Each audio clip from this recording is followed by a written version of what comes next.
পৰিষদীয় নিৰ্বাচনত জয়ী হৈ অহাৰ পিছত ৩৬ নম্বৰ ডালিংদুৱাৰ সমষ্টিত সদ্য বিজয়ী পাৰিষদ অৰ্জুন দৈমাৰীৰ প্ৰতিক্ৰিয়া।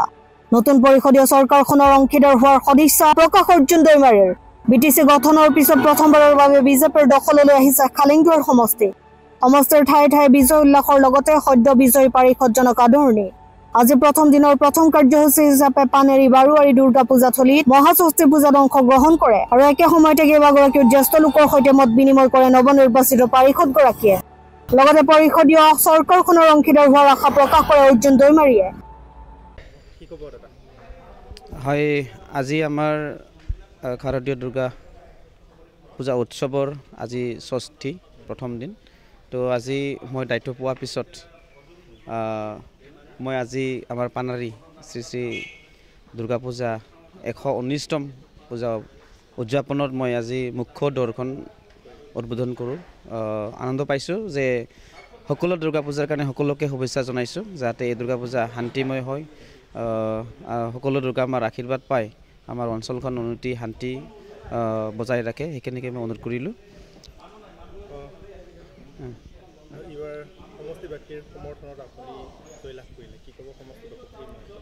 সমষ্টিবাসী মই সকলোকে ধন্যবাদ জনাইছোঁ, যি ব্যক্তিসকলে মোক এই জয় যাত্ৰাত সমৰ্থক দিলে তেখেতসকলক মই সকলোকে শ্ৰদ্ধা নিবেদিছোঁ আৰু সকলোকে নমস্কাৰ জনাইছোঁ।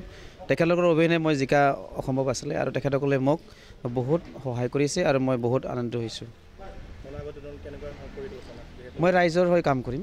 আমাৰ দলে যেনেকৈ নেতৃত্ব দিয়ে, বিজেপি দল বহুত ভাল এটা দল আৰু মোৰ কাৰণে বিশেষকৈ যিখিনি দিন মই বছৰ কৰি আহিছোঁ, মোটামুটি ১২ বছৰমান হ'ল বিজেপিত থকা, বহুত মানে বিজেপিৰ হৈ কাম কৰি আনন্দ পাইছোঁ আৰু বিজেপিয়ে মোক বহুত দিছে, সন্মান দিছে।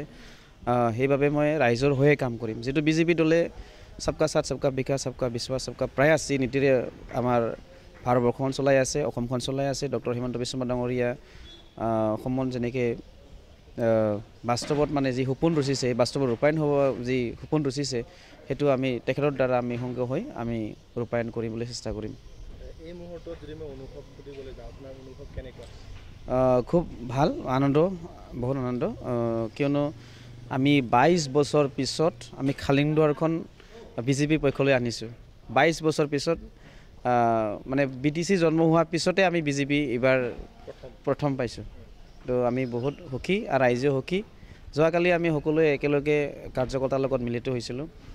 সকলোৱে অলপ হ'লেও মানে সুখৰ মানে চকুপানী ওলাইছে, মোৰো ওলাইছে কাৰ্যকৰ্তা দেখি। কাৰণ এই কাৰ্যকৰ্তাসকল আজিৰ দিনত নহয়, বহুত পুৰণি কাৰ্যকৰ্তা, মানে তেখেতসকলে বহুত যুঁজ কৰিছে বিজেপি মানে আমাৰ ইয়াত জিকাবৰ কাৰণে। তেখেতসকলৰ চেষ্টাত, ৰাইজৰ মানে চেষ্টাত আমি সক্ষম হৈছোঁ আৰু আমি বহুত সুখী।